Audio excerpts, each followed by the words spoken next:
Hello, everyone. Thank you for joining our second installment of the Environmental Justice Speaker Series, Exploring Environmental Justice, Addressing Food Justice in the Boston Area, hosted in partnership with Boston University Student Government and the Boston University Medical Campus Climate Action Group.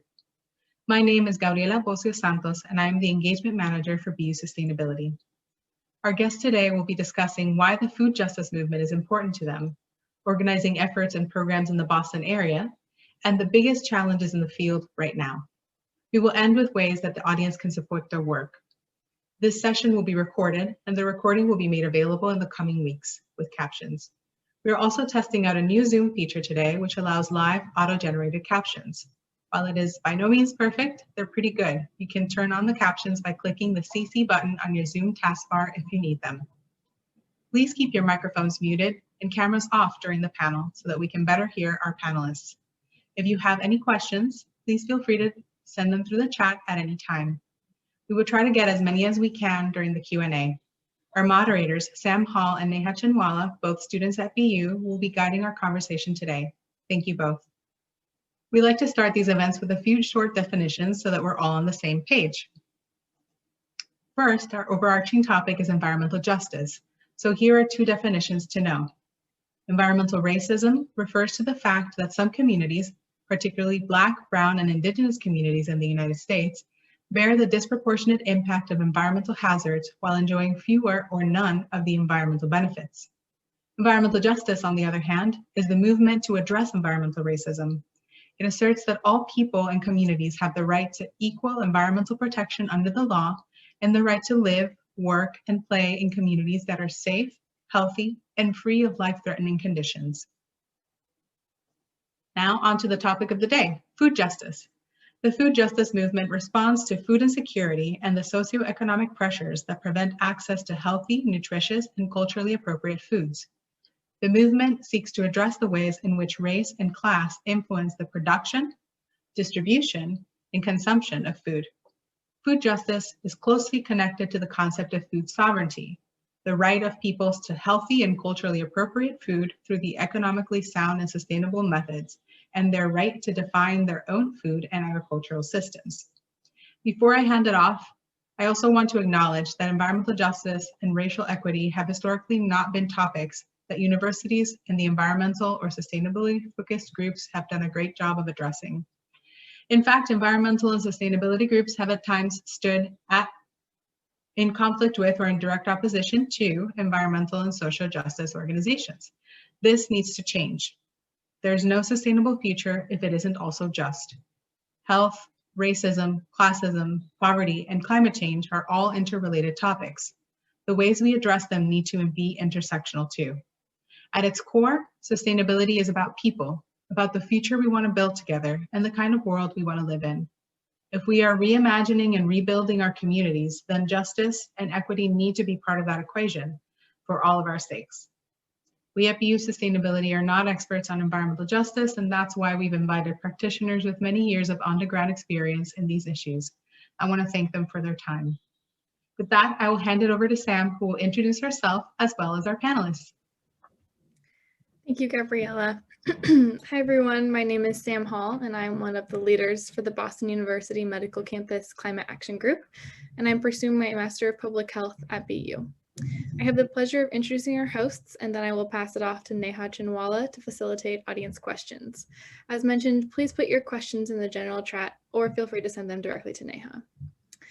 Lack of food access and low food security are highly associated with chronic diseases and negative health outcomes, such as diabetes, hypertension, and cardiovascular complications. Especially as exacerbated by COVID-19 related shutdowns, the burden of food insecurity falls most heavily on poor and minority populations. We are thankful to have community organizations here with us today to share about some mitigation and adaptation strategies in the field of food security. First, I'm so excited to introduce Megan Huang from About Fresh, which is a nonprofit that designs solutions for healthcare systems to get healthy food to their patients who need it most. Megan is the Fresh Truck Program Director. In her role, she manages the strategic direction, partnerships, and operations of the Fresh Truck mobile market. She has a background in nutrition, research, and program development. Next, we are grateful to have Tu An Phan. 2 is a youth development specialist for the root crew of the food project. The food project produces over 200,000 pounds of food per year and contributes to food accessibility and education efforts. 2 supervises root crew throughout the year, supporting the food project's most experienced youth cohort as they tackle advanced farm tasks and collaborate directly with community members to better the local food economy. 2 works with young people to establish strong roots as they begin to figure out their future careers. Last, I'm honored to introduce Stephen Nutter, who is the Executive Director of Green Cambridge. Stephen guides the strategic, fundraising, and programmatic work of the organization. As part of their urban agriculture program, Green Cambridge has a Hurley Street neighborhood farm that is collectively staffed by local volunteers of all backgrounds. An urban planner by profession and a gardener by passion, Stephen loves to design, build, and grow things to benefit communities of all kinds. So again, we're so excited that everyone is here to share, and I'm going to hand it off to our panelists. If you would each like to take a few moments to describe more about your organization and what your specific roles look like. Let's start with Megan. Hey everyone, thanks for having me. So like Sam said, I work for About Fresh. We are a Boston-based nonprofit working in the food access space. We design solutions to help to integrate programs into community healthcare systems to better their patients' access to food and good health. So at About Fresh, we have 3 different programs. The program that I work with is called Fresh Truck. It's our flagship program. If you guys have ever seen a green school bus driving around Boston, most likely it's us. I don't know of any other company that has green school buses. We basically go to different areas of Boston that have low access, whether physical or financial access to fresh fruits and vegetables, and host markets there. Our second program is our Fresh Connect program, which is a payment platform that allows healthcare systems to invest in the cost of food for their patients. So basically, it's a way that healthcare systems can put money into patients' pockets to access healthy food. And then our third program is Fresh Box, which was actually designed in response to COVID. It is our direct-to-doorstep delivery program of fresh fruits and vegetables. As we all know, when COVID hit, it disabled some members of our community from being able to access the food resources that they normally would be able to access. So our Fresh Box program was a response to that, which works with the city of Boston and our primary food distributor to deliver those products straight to people's doors so that they don't have to worry about that. Really happy to be here. Thanks. Thank you so much. 2? Once again, I work at the Fruit Project, and I specifically work in Dorchester in the Nubian Square, Dudley neighborhood, and I run more of the advanced youth program at the Fruit Project. So we have different levels, and young people that join our program, if they want to continue doing more work, they continue on. So the Root Crew program, and this year we had to create a new program for alumni because because of COVID, we had to do some creative stuff. But I brought along 2 or 3 young people that are in this call. So some of the questions I'm gonna redirect to y'all, so prepare to answer. And I work with like high school students, by the way. Awesome. That's very exciting that there are other people from your organization on this call. So we're happy for everyone to be here. And Stephen? Hi, thanks for having me and for all of you to come as well. And just, your interest in this topic is really important. My name is Stephen and I'm the Executive Director of Green Cambridge. We're an environmental organization that's focused just on Cambridge itself. And about 4 years ago, we started a community farm on Hurley Street in East Cambridge with the idea that it would be, no one would have their own individual plot, that everyone would work together to produce the food, and we would also use it as outdoor classroom. It's definitely a demonstration farm. It's only about 3,000 square feet, but we have a bunch of different projects going on there so that you can learn about all the different ways to grow food. It's based on permaculture principles as well, so there's very few inputs into the system. We formed a relationship with East End House, which is a community house in East Cambridge that we take the produce to every week to their food pantry. It's not a lot of food as in terms of pounds, but we're trying to build community here and grow community as much as we're trying to grow food. This year, we were given one of the existing community gardens that is owned by the city of Cambridge to transform it from the sort of old style where everyone has their own different plots into the same kind of communal model and open it up to larger amounts of people. It was really difficult to start up a new farm in the middle of COVID and everything, but we figured it out and did as best we could. But our goal in general is to connect people together within the local environment, so very place-based, and so that we can all reconnect to the larger growing cycle that we're in overall, but also here specifically in the Cambridge-Boston area. So thank you. Wonderful. It's interesting and exciting to hear how all of your organizations are very involved with the COVID response. That's wonderful. And so I'm hoping that not everyone has to answer this question, but if everyone wants to, that would be great. So you can just jump in. But if you could speak a little bit about what are the impacts of lack of food access and food insecurity, and what is the landscape of food access in Boston?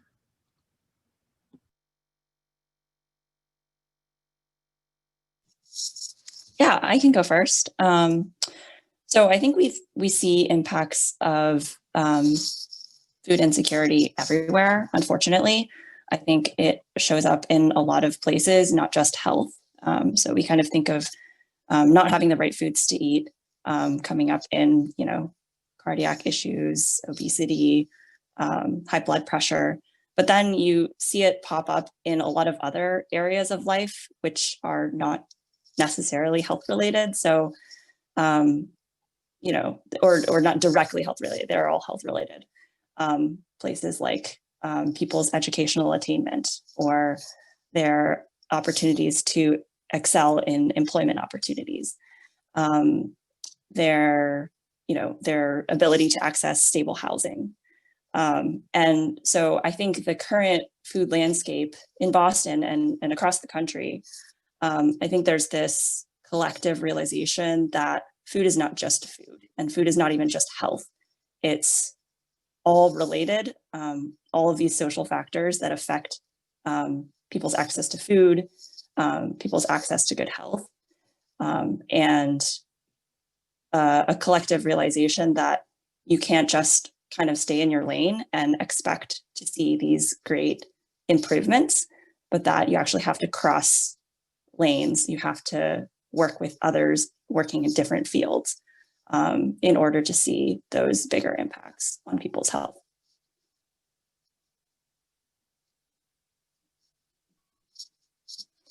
Yeah, I think for the food project, when we run our programs for our young people, they are introduced to the community that we are in. And so we have urban plots in the neighborhood. We provide some community beds. We help maintain the greenhouse, which is a huge community place for folks to use. And when young people see direct work with the community members, they are introduced to the idea of service work. So like we provide a lot of opportunities where they can volunteer at different food pantries, and then also see how the food market works, the farmer's market for us, and how we subsidize it and all that. And kind of going on what Megan said, it's so much bigger than kind of just that service work, that everything is so tied together. And so we want to build our curriculum so that our young people can start to understand that these food systems are interconnected, and there's like a target for why there's not that much healthy food access in certain areas. And so we begin building the curriculum around like what corner stores have access to, how the local economy works. And we want them to understand that the Food Project is just one organization, and that there are other organizations in the community that are also doing like very similar things. And that when you graduate from the program, if you want to be a community organizer or be a grower or educator, we want them to be able to connect with these networks so that they can explore more than just what the Food Project is doing. Yeah, I would say that one of the challenges, and I think this is true for Boston metro area, but also many other metro areas, is there's just a lot of communities are siloed off, in different places, and some populations have incredible food access and some don't. And I think it goes beyond just a simple food district, but it's also has to do with sort of the type and quality of the food, of course. Like we have an amazing restaurant scene with local fresh organic produce that's like that the chefs have, and then other populations have more manufactured food. And so there's definitely issues of access, and it's very at least in Cambridge we find it to be very it's almost like block by block, right? There's some neighborhoods in Cambridge, like in like around the port in Wellington, Harrington, there's no grocery store, right? And there's no grocery store for one reason, is because land costs are really high and the grocery stores have left. And so the people in those communities, really, they have to drive to another place to get food, and that's just like basic like grocery food, right? It's not even like farmers markets and things like that. So I think the more that we can show not only have this access to food, and there's definitely really good work happening with the Cambridge Department of Public Health in terms of food access and food deserts, and coordinating with Somerville as well, but really being able to have that agency to grow your own food. Even it's not going to feed you for the year or anything, but it just to know like how to do that, and to know how that process happens, I think is just a good thing, and it can help address food access issues, at least in the knowledge aspect of it.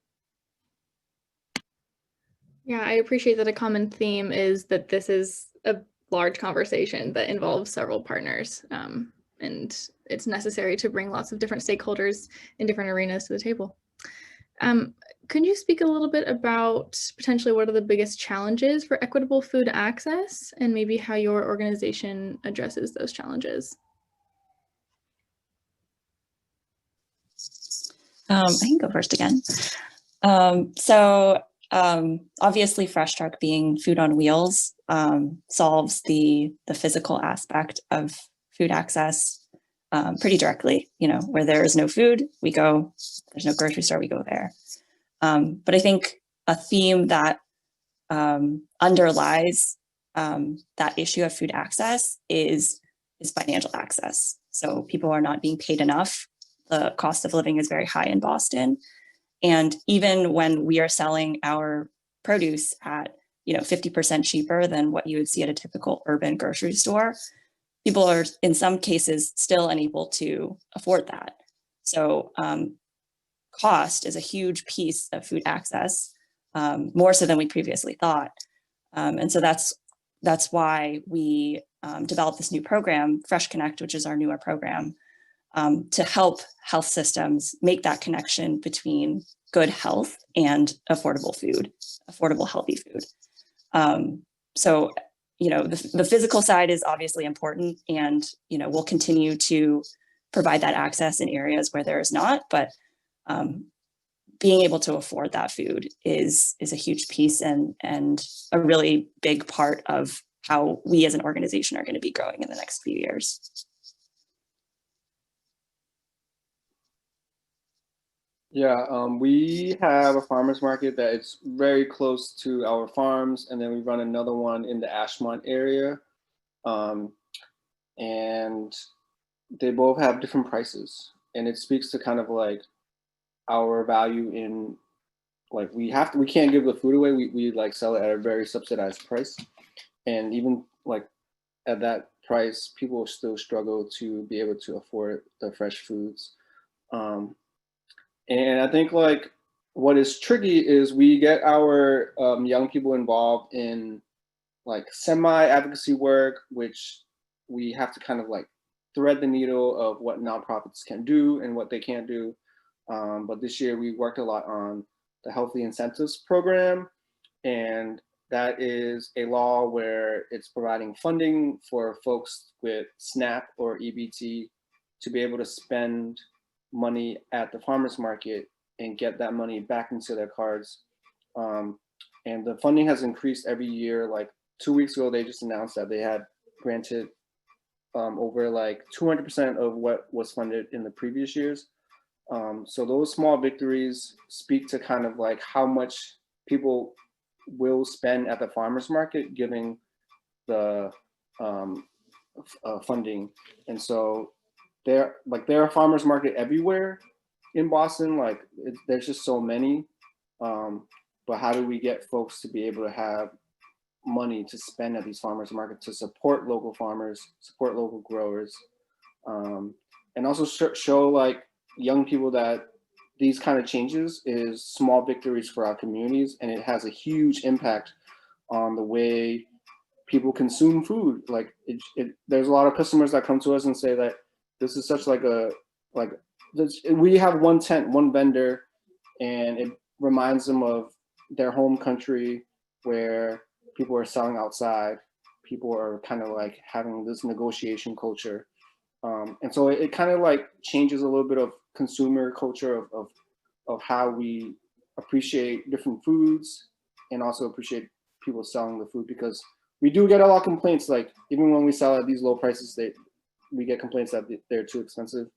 And so we also like to educate, like growing food is really hard. Having a nonprofit farm is really hard.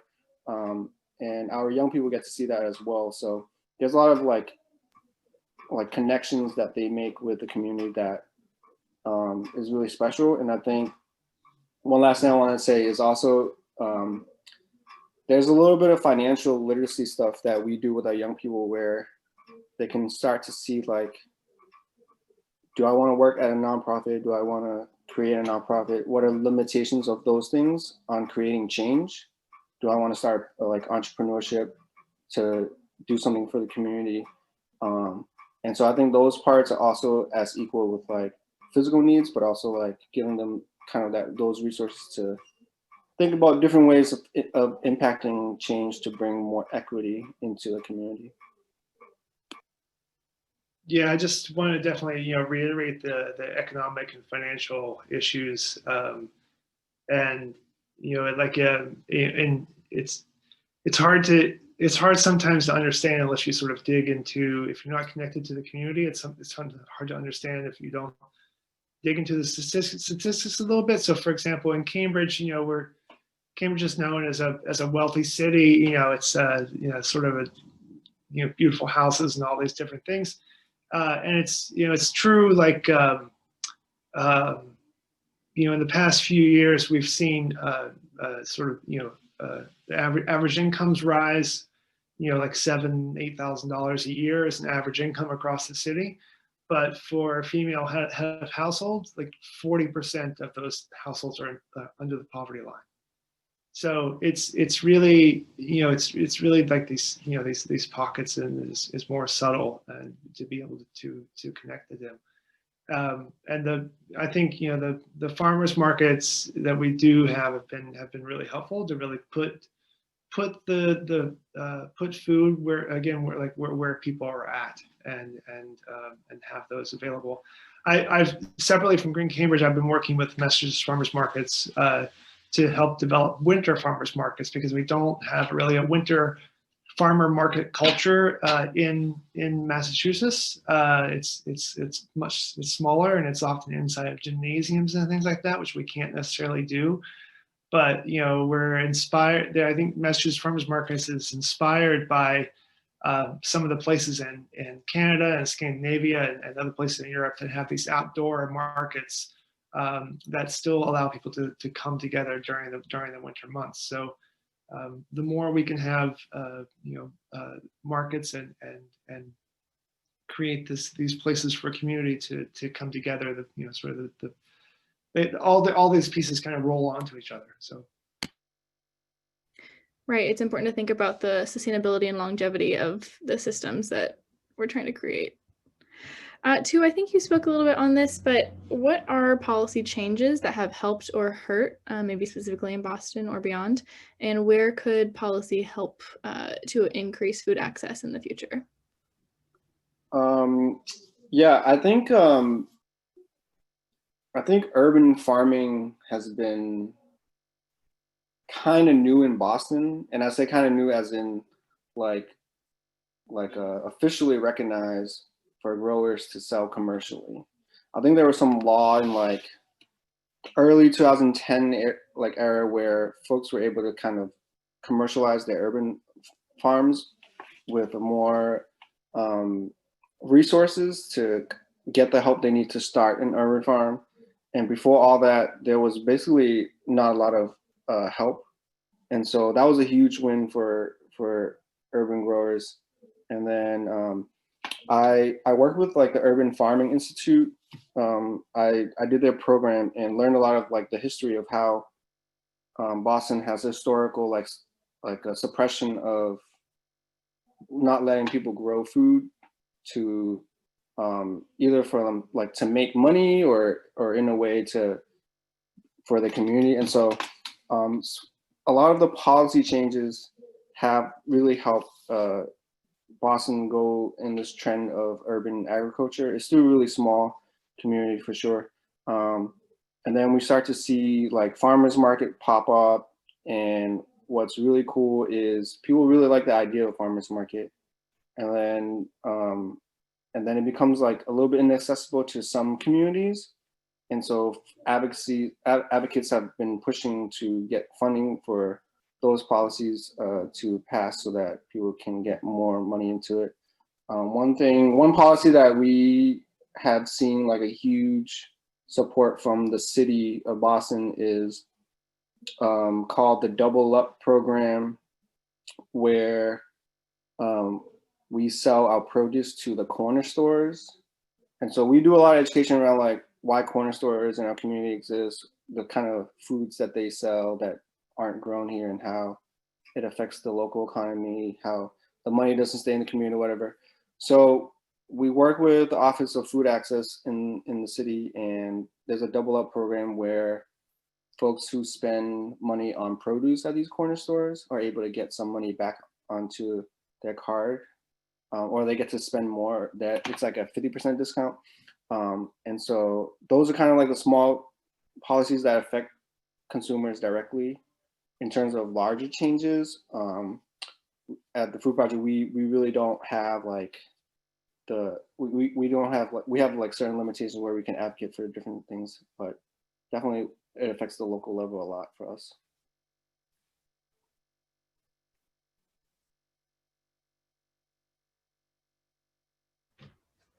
Great, thank you. It's wonderful. It's exciting to hear about these policies that are being helpful and that are some wins in the field.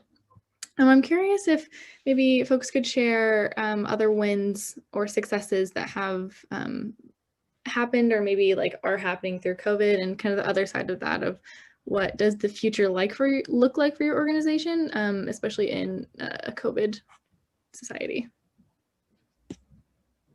I can speak to that. We've had some amazing things happen in Cambridge. I think, policy and structural wise over the past few years, our public health department has worked directly with our planning department to create new urban ag zoning regulations, which we didn't really have before. It takes a long time. It took us 2 years to even allow for beehives, even though we had plenty of beehives in the city before. But but now we can legally have them, and we're working on chickens again, even though we already have chickens in the city. But there's also like what Tu was speaking to in terms of like larger commercial operations, that will be allowed to happen, and that's going to be great. I mean, we think the more that you can have that growing space like right in your neighborhood, the better. It's like having a playground that you have to go somewhere to, or you can have like one in your neighborhood. I mean, it's part of a large. We need to think about these things kind of systemically. So that's just been some really great things in terms of COVID itself. The city of Cambridge, we have some really amazing nonprofits. And a couple of years ago, we started organizing the Cambridge Nonprofit Coalition. And that coalition, that sort of capacity building as a group of organizations, has been able to be our voice in City Hall and ask for funding and really develop partnerships because as this external threat sort of hit us, the city, I think the government really quickly realized that our nonprofits were really an important part of the community and to really like lean on them and partner with them. And so that's been really, really helpful too. And so, yeah, it's the capacity building is just as important as the actual on the ground work, because you never know when something's going to happen, whether that's climate or COVID. So.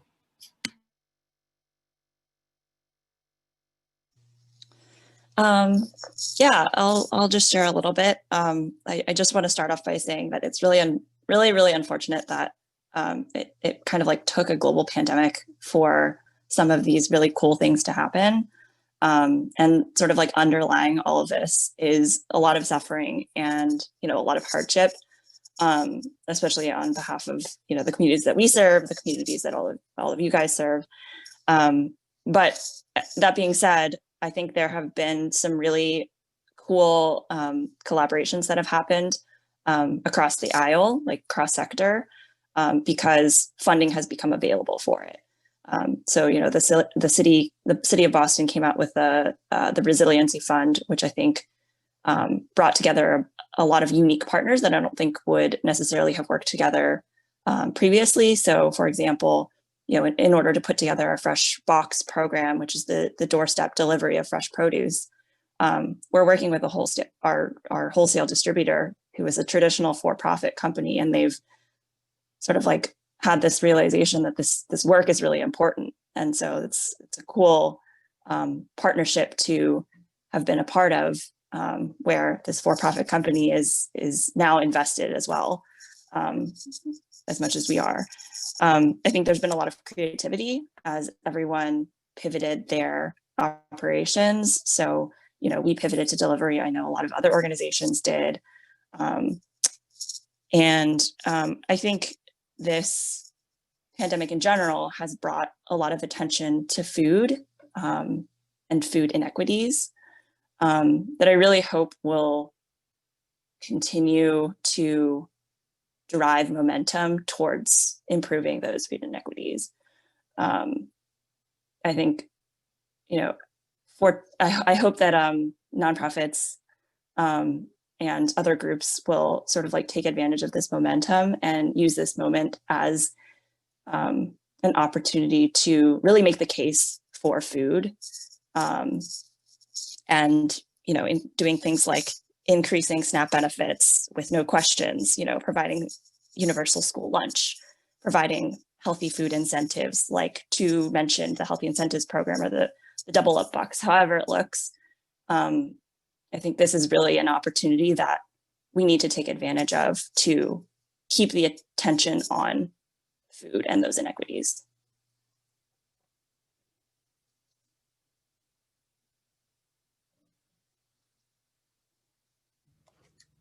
Absolutely. Thank you. Before I hand it off to Neha to do some questions from the crowd, Tu, would you like to introduce the students that are here with you? I don't know if they want to say anything. Oh, great. This is great. So we have 4 young people with us. One is an alumni of the program who's also working with us right now. Do y'all want to introduce yourself? Maybe turn on your camera and introduce yourself, and then you can go back being camera shy if you want.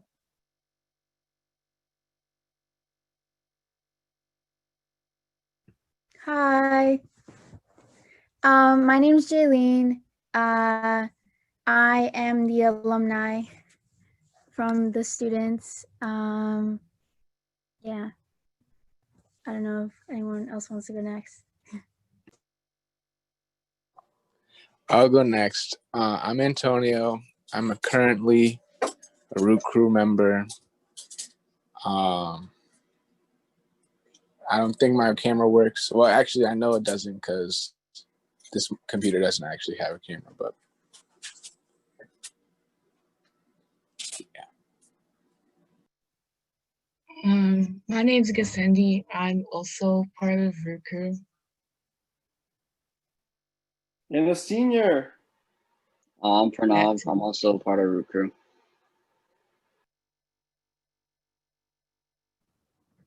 Thank you all so much for, did I interrupt anyone else here? Is that it? Okay, great. Thank you all so much for being here. Feel free to jump into this conversation at any point. We're very excited that you are here to join. Thanks so much. And with that, I'm going to hand it off to Neha to take some questions from the audience. Thanks, Sam. Hello, everyone. My name is Neha, and I'm a student at Boston University, as well as an intern at BU Sustainability and the Director of Environmental Affairs for Student Government. So as Sam said, if you have any other questions for the panelists, but you haven't put them in the chat yet, you can still do that. We'll try to get to as many as possible. But the first one is a member of the audience asked, for each of your organizations, how do you measure impact and what do you see as metrics of success? Would anyone like to go first?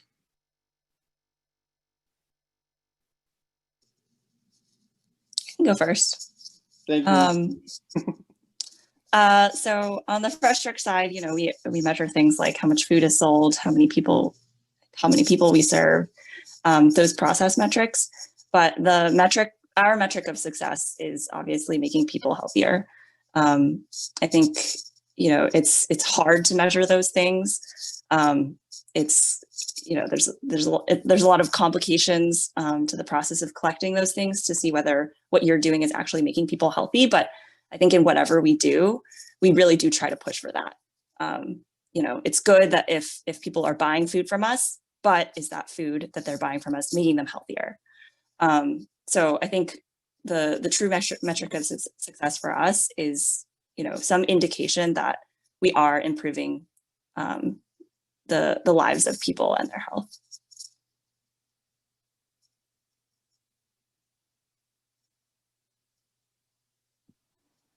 I think for our organization, we've only been doing you know, very solid food work for about 3 or 4 years now, and so, you know, I think we have those kind of like direct impact measurements of like how many guest farmers have come to the farm, which is usually in the, you know, the hundreds every year. And now we have another space, so we've effectively like double the amount of space that we're growing on. But I think for the size of our nonprofit, one of our goals here is to really influence the political and sort of community conversation agenda around food, and so it becomes higher on the agenda and just something that's more important and more people are involved in. And you know, I think there's definitely a lot of excellent work being done in terms of like getting food to people, like Food for Free and other nonprofits in Cambridge that have been doing that to sort of direct need. But building that long-term systemic changes within the food system of not just Cambridge, but, you know, working with other community groups around is also really important to us. So I think that, you know, our impact is felt really across it's several years, you know, of like this capacity building to build into the system. We have like a full staff of farmers, and their metrics are pounds of produce, and then the farmers market we track profit, but also how much SNAP money was spent, how much was HIP, and we had a bunch of different coupons this year, WIC money. Those are in accounts to see what our participants are in our exchange at the market.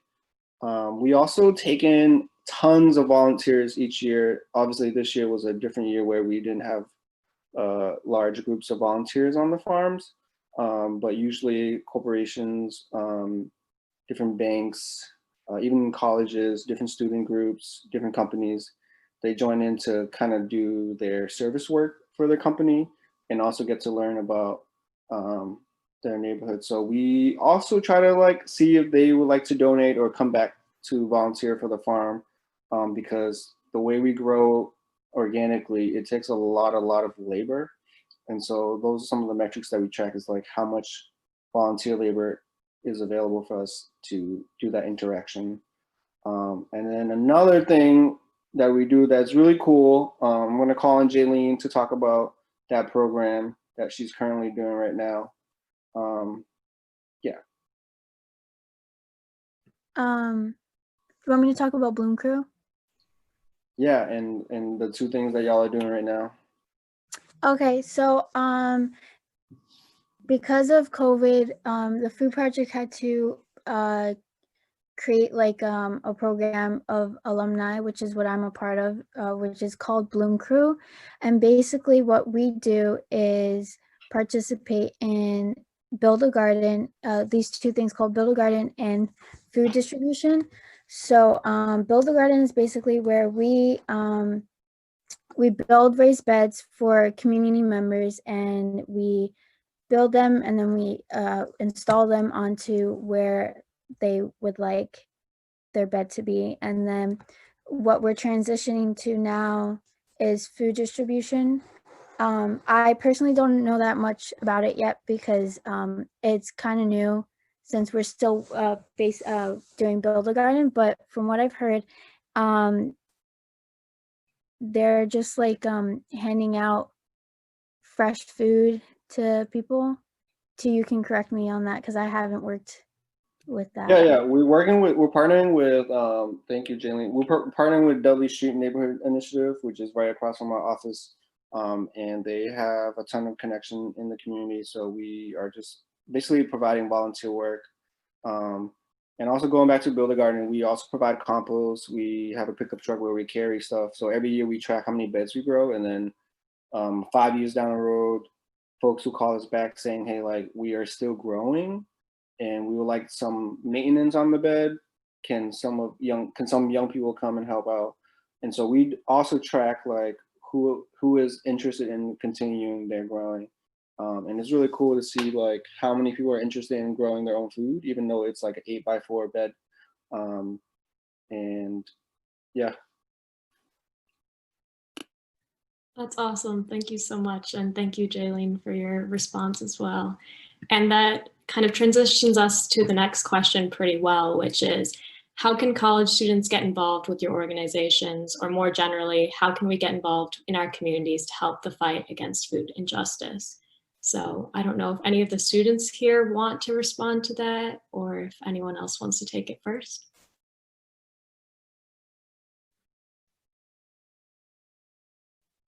I'll answer since I'm the alum of the students.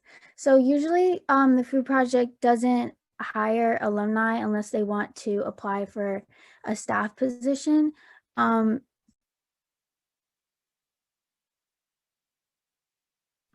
think you're muted. Oops. We so this year's different because we had a lack of youth on the farm because of COVID. So a lot of the work was untended to. And so because of the Bloom Crew program, college students like myself just worked, and during the summer we did just all the farm work. And then because TFB has farms on in Dudley/Dorchester, and they also have farms in Lincoln, and then in North Shore, like Lynn and stuff. There were different groups of alum working together. So that's one way that this year we've been including college students. A lot of college students do come back to volunteer for TFP, and then with the staffing positions, usually during the summer, I don't know how it's going to be in the future, but usually in the summer there's a program called Sea Crew. So basically, like, TFP hires like 30-something youth, and the people who lead them are sometimes alum and usually college students. So that's how they're usually interacted there. Yeah. Yeah, and you kind of just become like a crew leader working with youth. We at the Food Project, we also take in Northeastern co-ops. We take different kind of fellowships to kind of learn the groundwork internally, but also, like, if the spring is okay and we're able to like bring on some volunteer groups, definitely, like, we had some BU groups that have come to our lands to volunteer. But I think in a bigger picture, for sure, is really, like, I think is to talk to your vendor, whether it's like at a corner store, build kind of like interpersonal relationships with these people, because I think in the way that our culture works right now is we're really fast paced, and buying something or consuming something or eating something at a restaurant or at a like pop-up restaurant, you know, it's really fast. And I think the little things, just like building a relationship, whether it's like just a greeting or something, I think that is so important to the workers behind the screen, that is putting out the food, bagging groceries. I think those little things are really, really helpful. Just like the little things you can do, because there's not that many like physical stuff you can do right now because of COVID. But I think those are some of like different habits that we can do.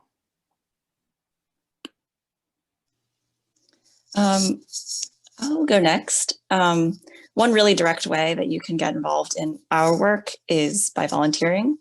You can volunteer in our trucks. It's a really fast-paced, fun volunteer experience, 2 to 3 hours. And the opportunities are Monday through Saturday at various times of the day, which I think accommodates college student schedules pretty well. But I think in general, being involved in the food justice movement is really important. And there are tons of ways to do that. You know, I think mostly it involves learning, creating, doing, by participating in this panel. That's great. You know, we on the panel represent 3 organizations in this work, and we're just 3 pieces of the puzzle. So wherever you can jump in, wherever you find your space and find your passion, you should get involved, jump in. And I would also recommend that you talk to as many people as possible to learn from different perspectives. And I would definitely include spending some time with people with lived experience, because this work that we're doing is guided by those people who, you know, experience the food access gaps, who go to school hungry. And so talking with those people, spending time with those people, getting some hands-on experience, working next to those people, I think will really ground people's perspective in why this work is important. Yeah, I just want to totally echo all of that, Megan. I just having that connection, you know, I think as Tu mentioned before, growing food is really hard, and growing food in the city is, oh my God, like even harder. And then growing food organically is just that much more. And so just to know that, like, you know, even if you're just going to Clover, which is one of my most favorite, you know, pickup spots for my sandwiches, like, in order to get that amazing sandwich in your hand is a lot of work, because it's not just the growing the food, but it's the transporting it and the cooking it and all the systems behind that too. And so just it's it's just really, food's really precious in that sense. So understanding that, I think, is really big. I think the other thing in terms of just direct access, there's a lot of, we've had a lot of increases in the lack of access, and it was a lot worse at the beginning of the pandemic because we weren't as organized as we are now. But it's still continuing, and there are, I guarantee you that wherever you are, I think that it's really important to do work in your neighborhood wherever you are, and I guarantee you that there's a church or some sort of food pantry that could use your help either virtually in terms of organization and administration, or maybe if you feel okay with it, to go and actually do the work. In Cambridge and Somerville, the bicycle community has really stepped up to do delivery to people, food delivery to people, like from organizations like Food for Free. So even if you're not into growing things and you're into biking, then you can do those sorts of things to give back. And then I think lastly, definitely there's lots and lots of amazing organizations out there that you can volunteer with. So yeah, definitely hope you can do that. Thank you. Those are some really great ways to get involved. And the next question actually kind of ties into that, but more on an institutional level. Like, what do you guys think? What is the role that BU has in a food justice conversation, and like what effects might they inflict on their community? Like, thinking about the neighborhoods that surround BU's campus, and how might a role institution like BU have a positive role in this movement? I'm just going to step out and say that BU needs to have a big community farm that's available to people around the community. When I got inspired to do my work when I went to Detroit a few years ago and checked out the Michigan Urban Farming Initiative, which is sort of near the art museum in Detroit, and they had started basically a large community farm. It's one of those it's like 2 Midwestern blocks, which are very big blocks compared to the East Coast. And they grew food there, and once a week the community can come and pick their own food for free. And it's one of those things that can happen in Detroit because there was kind of an excess of land. But I think that you do find, at least in the Boston area, that institutions definitely have land available that they can share with the community and do that kind of work. And then secondly, from that, I think there's opportunities to do education and teaching there, and to really connect it to the neighborhoods around the campuses. Yeah, I think colleges are historically known to just take up space. And so one of the things that the student body can do is figure out a way how to hold them accountable when they do that. I went to Northeastern, I'm from Boston, and while I was there, just like witnessing Northeastern kind of taking over parts of Roxbury. And so just get out of your rooms and try to organize around the campus. Think about what Stevens was talking about was growing space, right, for students, for the community. And also look into your campus workers, cafeteria workers. Are they getting paid the right wage? Are they able to have access to different resources? There are these things that you can do on campus, because it's so big that you can really get out there and raise awareness on certain issues. But I think for an institutional point of view, definitely organize and really think about how to hold BU accountable for the space that they exist in, and how to coexist as a student within BU institution.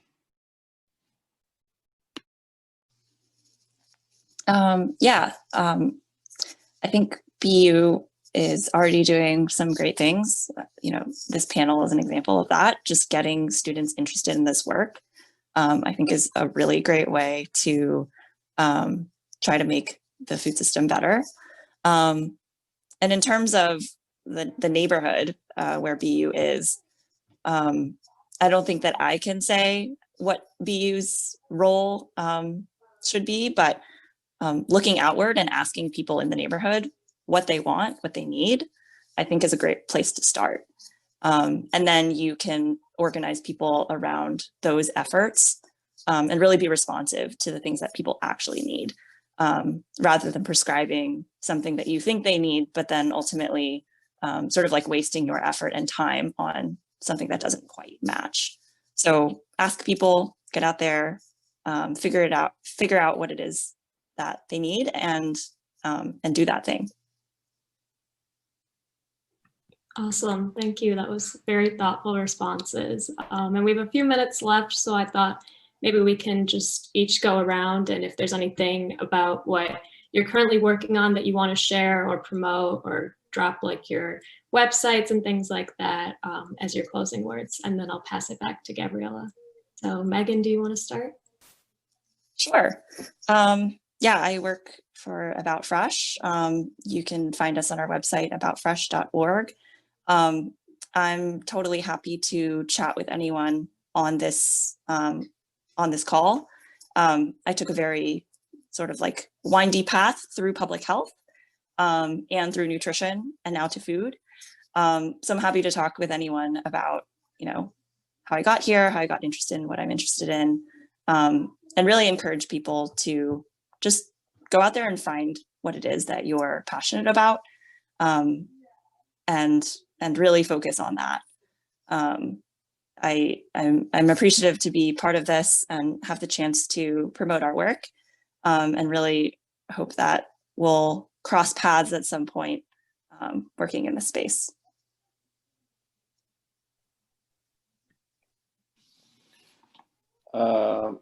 I work at the Fruit Project. You can find more information at thefruitproject.org. I specifically work in the Dudley Nubian Square neighborhood. And so if you ever want to come visit and work with us in the spring, for sure, we can get our hands dirty. And also you get to meet the young people that we work with. And I would challenge like anybody who hasn't grown something, like either in their house or in their yard or in their room, to try to grow something and seeing like how precious a life can be inside some soil, and how interconnected it all is in the world.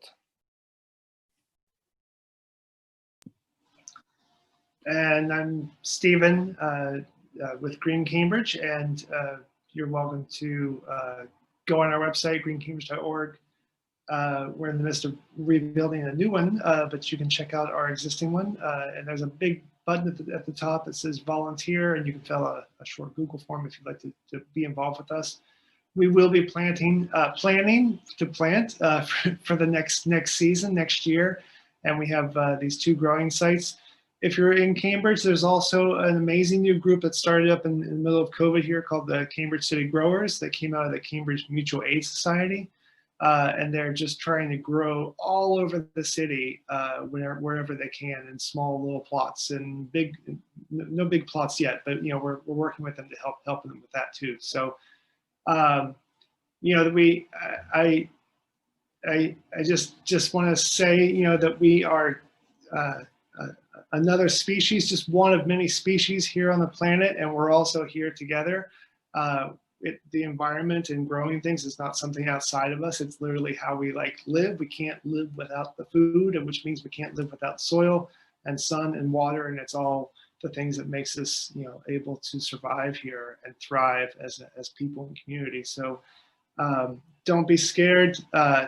We've been growing food for at least 40,000 years, and usually doing it as a community. So I encourage you to go out there and do it. Thank you for those beautiful closing words, and I'll pass it over to Gabriella to close this out. Thank you, everyone. Thank you, Sam and Neha, for facilitating. Thank you to Stephen, and Megan for joining us today and for sharing your knowledge, your experience, and your advice with everyone on this call. Thank you to all of the folks who joined us. Before you go, we have a very quick poll that Neha's going to launch in order to get a little feedback from you on whether this event was what you expected or how we can do better. And I also want to quickly share some contact information. It was shared in the chat as well, but here it is on your screen, so you can connect with the organizations represented today. Also, if you're interested in reading more about environmental justice in general, here are some websites that could be of help for further reading. And then also we have the contact information for BU Student Government, for the BUMC Climate Action Group, and for BU Sustainability. Thank you to everybody. Again, I'm so happy that we were able to have this conversation today, and I hope that it doesn't end in just a conversation, but that this has piqued your curiosity and your interest to learn more and to get involved. So have a wonderful evening. Thanks so much, everyone. Thank you.